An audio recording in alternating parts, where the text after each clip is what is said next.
atau seperti ini. Jadi makanya kan kita tahunya punggung itu ada kiri atau kanan dalam posisi seperti ini. Makanya kadang-kadang kalau kita raba tadi pada saat belum sampai di Hodge 3, belum lewat Hodge 3, itu kadang-kadang denominatornya ada di kira-kira di arah jam 3. Jadi denominator itu hati-hati, kalau denominator itu harusnya dia ada di kuadran atas, dinilai dengan jam, arah jam. Ya, kalau dia ada di kuadran bawah berarti kemungkinan bayinya akan menghadap seperti itu, dan itu biasanya sulit lahir. Ya, kayak gitu. Nah, kalian tadi terus dia turun ke bawah sampai ke Hodge 3. Hodge 3 itu adalah bidang paling sempit di pintu panggul. Nah, bidang paling sempit di pintu panggul artinya dia melakukan paksi luar itu paksi dalam itu dia akan muter, tapi kepalanya tok yang muter. Ya, kepalanya tok, jadi badannya tidak ikut muter. Kalau ini karena bonekanya agak susah, jadi apa di bawah punggungnya juga ikut muter. Nah, di posisi seperti ini kadang-kadang kepala sudah menekan ke arah vulva. Jadi kepala sudah menekan ke arah vulva, jadi vulvanya mulai menonjol. Terus kalau ada kiss, kadang-kadang juga anus mulai membuka. Terus kalian sudah siap dengan kala 2, kalian sudah kayak ibunya siap untuk menemui, kalian juga sudah siap untuk nyimpin, berarti kalian harus siap sedia. Jadi kasih tahu ibunya, Bu, dengarkan saya, kalau memang lagi sakit ibu mengejar. Ya, dok sakit dok, sakit. Ya silakan mengejar. Kapan kalian akan berusaha taruh tangan di sini? Kepala terlihat 5-6 cm di depan vulva. Ya, seperti itu. Jadi kalian taruh tangan di bawah sini. Tangannya seperti ini, ya, tapi dengan kain, ya, dengan kain untuk menahan perineum. Tujuannya supaya tidak robek. Tangan yang satunya lagi ada di mana? Di atas sini. Untuk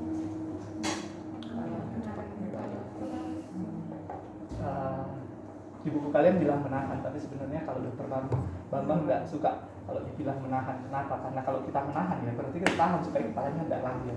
Tapi tujuan yang paling penting adalah mengatur supaya kepala itu tidak defleksinya itu kan dia tadi masuk ke pintu panggul seperti ini deh.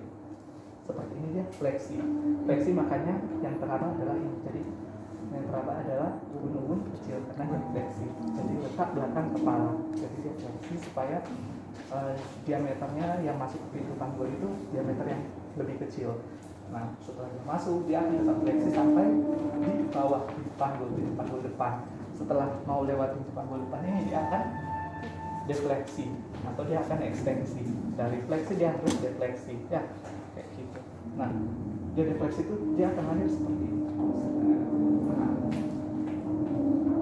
gerakan itu ya kadang-kadang kita harus atur biar tidak terlalu cepat. Karena kalau terlalu cepat, dia bisa ngerobek bawah, bisa ngerobek atas, kayak gitu. Nah, itu yang kita takut. Kenapa terjadi robekan? Nah, jadi tangan kita yang di bawah menahan perineum, tangan kita yang di atas adalah mengatur defleksi dari kepala bayi. Sampai kapan kita nahan? Kita tahu lahir kepala itu setelah lahir dagu. Jadi kalau dalam ilmiahnya kepala lahir seluruhnya itu setelah dagu lahir. Ya, kayak gitu. Jadi kepala lahir, satu tangan, ada yang bisa bantu dorong? Satu tangan kita nahan, terus tangan kita mengatur defleksinya. Defleksi, terus dia akhirnya defleksi. Kita lihat jika dagunya sudah lahir, seperti itu, bayinya sudah lahir. Ya, nah jika dagu sudah lahir, apa yang mau kita buat?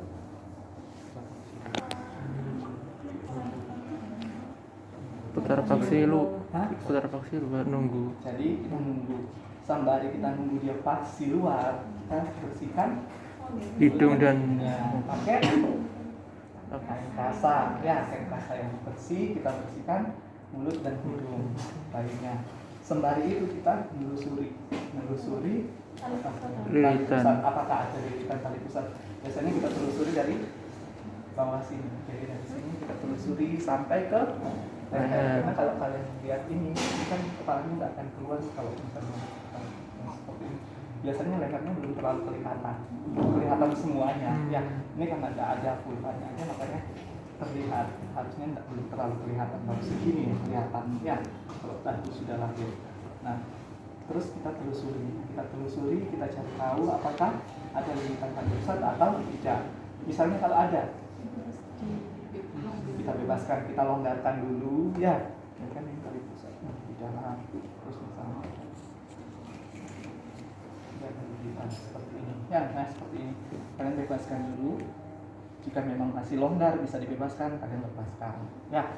Kalau memang dia cekat banget, nah, misalnya kayak gini kan kok susah, nggak bisa, berarti mau nggak mau kalian harus pakai klem ya, klem kiri kanan seperti itu, terus kalian gunting ya. Guntingnya pun kalian harus jaga supaya gunting kalian tidak mencederai bagian paha dan janin ya. Setelah itu, nah itulah yang kita lakukan sembari kita nunggu putar paksi keluar. Itu kadang-kadang cepat sekali, kadang nggak sampai 1 menit bayi udah paksi gitu. Jadi makanya kita harus cepet-cepetan kayak gitu ya. Kemudian setelah paksi luar, misalnya tadi kita minta bayinya ini punggung sebelah kiri ya, kiri. Setelah paksi luar seperti ini, apa yang mau kita lakukan? Melahirkan bahu atas Melahirkan bahu atas. Caranya didorong ke bawah, ditarik ke bawah. Di parietal. Jadi tangan kita di parietal karena ini adalah os parietal. Jadi tangan kita adalah di os parietal. Kepala bayi seperti ini. Ya, ada yang bisa nahan deh badannya. Nah, jadi kita tarik curang ke bawah sampai kemudian bahu, akhir bahu depan. Ya, nah, kan kita selalu orientasinya ibu depan belakang. Nah, akhir bahu depan, terus setelah itu baru kita tarik ke atas, tarik curang ke atas sampai lahir bahu belakang, bawah. Setelah itu susuri sanggah susur ya. sanggah Susur susur. di mana? Yang tangan kita yang mau menyangga yang mana? Yang kiri Gimana? yang kanan bisa kanan. Jadi yang perlu kalian ingat adalah yang menyusuri itu adalah yang berlawanan dengan punggung bayi. Ya, punggung bayi ada sebelah mana? Kiri. Berarti saya harus menyusur dengan tangan Kanan. berarti tangan mulut. Terus tangan yang menyangga adalah yang tangan kiri. Nah, seperti ini. Terus ingat, selalu berusaha untuk tangan kalian itu 4 jari yang ada di depan, di dada bayi. Ya, ini yang ada di dada bayi. Seperti itu. Terus ini yang menyusur sampai bayinya lahir. Terus kalian pegang di mata kaki. Terus 1 jari kalian diselipkan masuk seperti ini.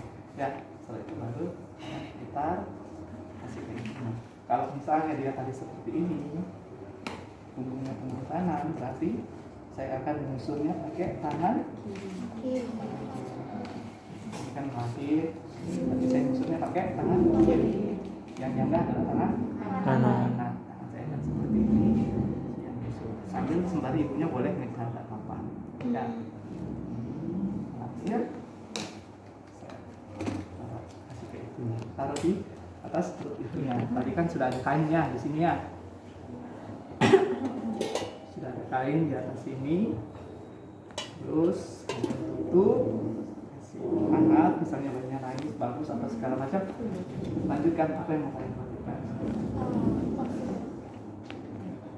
Sebelum oksitosin ada 1 ini. Nah, itu dia. Jadi kalian harus ngecek apakah masih ada bayi selanjutnya atau bayi kedua atau tidak. Ya, caranya gimana? Ya kalian pegang aja terus harusnya. Kalau ternyata masih tinggi terus masih teraba kayak ada bagian-bagian, kemungkinan itu masih ada bayi yang lain. Tapi kalau misalnya sudah tidak ada, apalagi ini APN, biasanya sih bayi tunggal. Ya, kayak gitu. Tapi yang perlu kalian ingat adalah mencek dulu apakah sudah lahir dokter, sudah lahir, taruh di atas perut ibunya, kalian tutup. Terus saya mau ngecek apakah masih ada bayi kedua atau selanjutnya yang masih ada di dalam kafum uteri dokter. Oh tidak ada, lanjut. Berarti setelah lanjut itu apa yang mau kalian lakukan? sudah masuk ke kala tiga. Jadi pemberian oksitosin yang pertama harusnya sih pemberian oksitosin yang pertama. Kalian memberikan oksitosin berapa unit? 10. 10 unit itu berapa ampul? 1. Ya, 10 unit itu 1 ampul. Pemberiannya di Intramuskular. secara intramuskular di Latar. ke kanan. Bebas. Tapi di arah anterolateral ya. Jadi seperti ini, jangan sampai ke arah tibial karena kesakitan nanti ibunya ya. Injeksi di sekitaran sini dan ada di sini di situ. Tidak ada kayak. Tidak ada. Nah, jadi kalian suntiknya di arah sini ya. Sekitaran sini. Setelah kalian suntik, habis itu kalian lem tali pusat. Ya.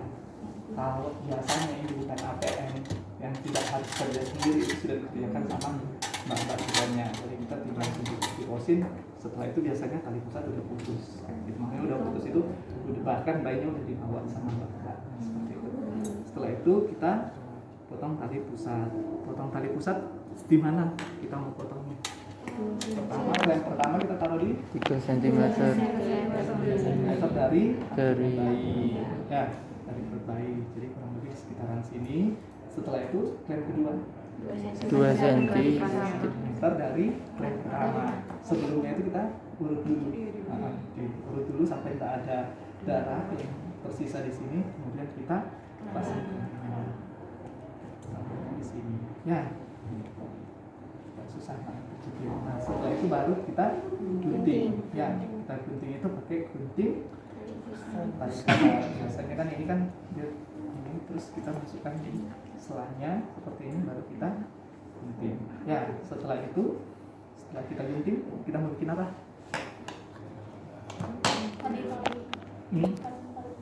Ngikat tali pusat. Ya, ngikat tali pusat. Apakah itu pakai tali pusat atau biasanya pakai lem. Jadi ada lem tali pusat sendiri. Ya, setelah kalian ini kan sudah selesai, terus yang lem yang dari tali pusat kalian singkirkan, masukkan ke wadah yang mana itu wadah bersih yang sudah ada air klorin. Ya, yang ada pada bayi ini sudah diikat. Terus setelah itu oke, kita kasih ke ibunya dengan posisi seperti ini. Ya, seperti ini di mana posisinya itu adalah kepala lebih rendah dari payudara ibu atau dari sisi paling puting sisi ibunya. Ya, seperti itu. Jadi dalam posisi seperti ini habis itu kita selimutin. Ya, kita selimutin, kita kasih pakaian dan sekarang begitu posisi ke ibunya. Selanjutnya, jadi ini ada di atas sini. Selanjutnya yang kita mau lakukan adalah melahirkan pusat atau masuk ke kala tiga. Masuk ke kala tiga adalah kala pengeluaran tali pusat. Enggak poin satu. Kan poinnya tadi ada di sini nih, ya.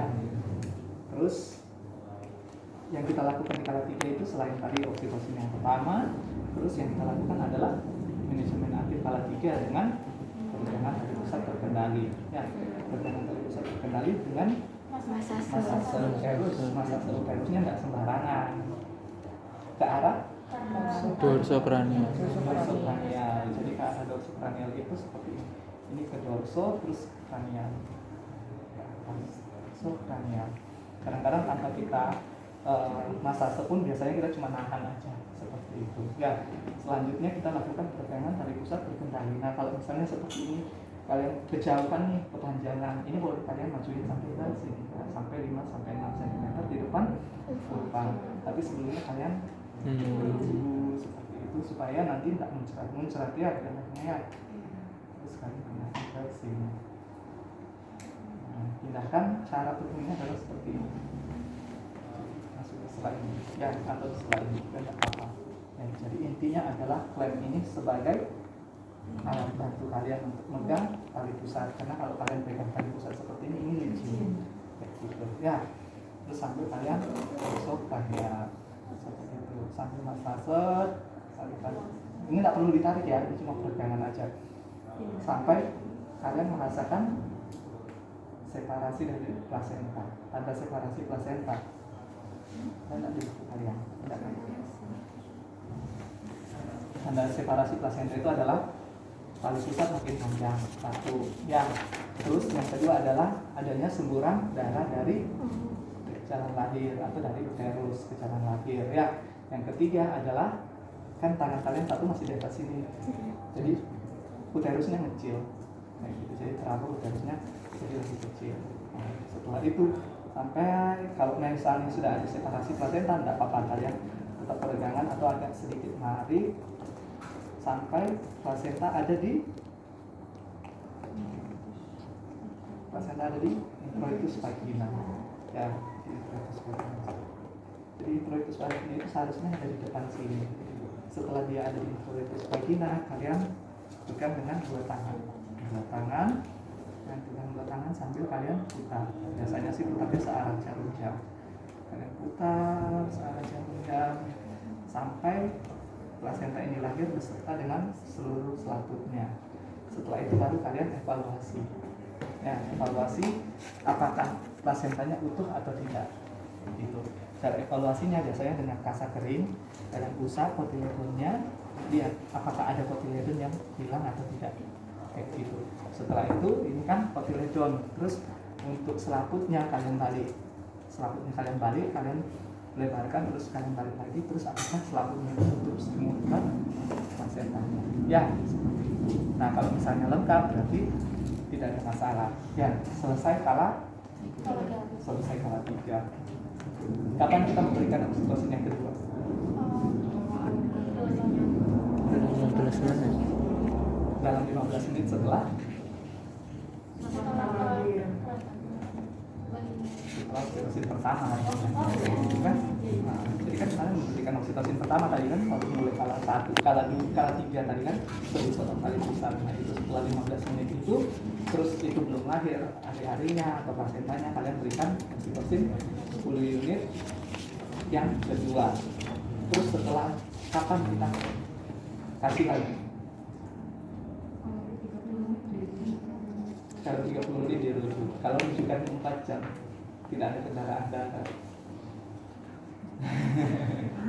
Manual plasenta. Jadi diagnosismu berubah, itu bukan suatu bukan manajemen kala 3 aktif, tapi yang kalian lakukan adalah manual plasenta. Dan diagnosisnya berubah menjadi retensio plasenta. Jadi retensio plasenta itu cuma 30 menit dari oksitosin pertama.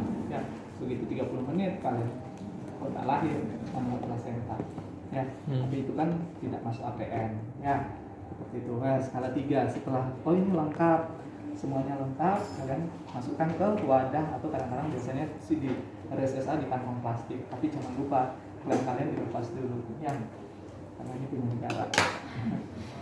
Masukkan ke wadah. Sudah selesai kalian masukkan, terus tangan kalian masase dulu. Ya, masase sambil kalian evaluasi.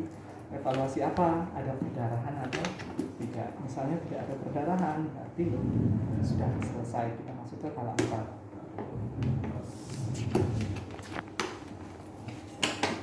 Jadi masasanya seperti ini. Tangan kalian di sini, terus jari 4 ini dipundus sambil memasang pundus uteri sampai pundus uteri benar-benar teraba keras. Ya, kalau sudah keras, terus kalian lihat di bawah tidak ada perdarahan, tidak ada perdarahan aktif, berarti kita masuk ke kala 4. Kala 4 itu namanya 2 jam postpartum. Ya, jadi 2 jam postpartum apa sih yang mau dievaluasi? PPT, terus apa lagi? Kontraksi uterusnya bagus atau tidak? Tinggi fundus uterinya benar. Terus lihat produksi urinnya. Ya, kayak gitu produksi urin. Terus satu juga yang mungkin terlewat, sebisa mungkin pada saat kala 2 itu kandung kemih ibunya kosong. Begitu juga pada saat kala 3. Ya, jadi kalau kalian meraba kemungkinan ibunya ini kandung kemihnya penuh, jadi kalian harus kateter. Tapi kateternya cuma pasang, keluarkan urin terus lepas, jangan dipasang mata. Ya, gitu. Nah, skala 4 evaluasi 4 itu terus kan 2 jam. Berapa kali kalian observasi, evaluasi di skala 4? Terus jam kedua? Oke, 30 menit di jam kedua. Berarti ada berapa kali? 6 kali ya. Di jam pertama kalian 4 kali, di jam kedua adalah 2 kali. Setelah semuanya selesai, tidak ada masalah, baru kalian boleh pindahkan ibunya ke ruangan rawat. Terus ada lagi, kapan kita episiotomi?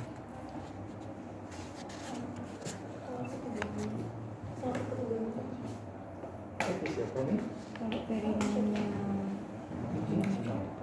biasanya kalau perineumnya kaku, ya seperti itu. Jadi cara episiotomi seperti ini. Kalau perineumnya sangat kaku dan menurut kalian, jadi memang harus apa? Harus kalian rasa, maksudnya rasa itu kemungkinan ruptur mbak ya ini kalau misalnya data epis kayak gitu. Jadi itu harus ada di pemikiran kalian kan, akan terasa yang mana itu vulvanya itu sangat kaku atau kakinya sangat kaku dengan memang yang memang sudah beberapa kali melahirkan yang memang sangat lentur, itu akan sangat terasa. Minta bangkanya dulu. Jadi sudah seperti ini. Jadi kepala bayi itu udah bukan vulva juga, tapi kalian jangan minta dulu ibunya ngejar. Jadi jangan ngomong, bu kalau sakit perutnya ngejar, jangan. Kenapa? Karena tangan kalian kan nggak siap untuk nopang bayinya. Ya, kalian masih mau episiotomi dulu seperti itu.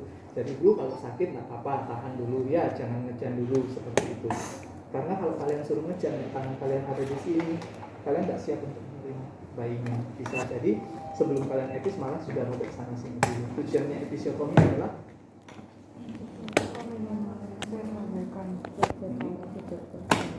satu, memperluas dari jalan lahirnya. Yang kedua adalah supaya robekan jalan lahirnya tidak sampai ke anus atau tidak bisa mengontrol robekan jalan lahirnya itu. Ya, di sini. Jadi sebelum kalian potong, kalian kalau dokter luka hati biasanya dia tetap pakai anestesi. Kalau dokter bambang usah anestesinya juga lebih sakit daripada pada saat kita potong kayak gitu. Jadi ya nggak apa-apa. Kalau saya sih ikut buku kalian anestesi aja. Ya, jadi pakai squid steril. Ini sudah misalnya ini squid yang nggak ada sih. Ya, squid steril. Kalian anestesinya infiltrasi searah dengan yang mana kalian mau potong. Potongannya nanti kalian potong adalah medio lateral. Ya, jadi kayak gini. Jadi ini sudah mendorong angkat aja biar semuanya lihat.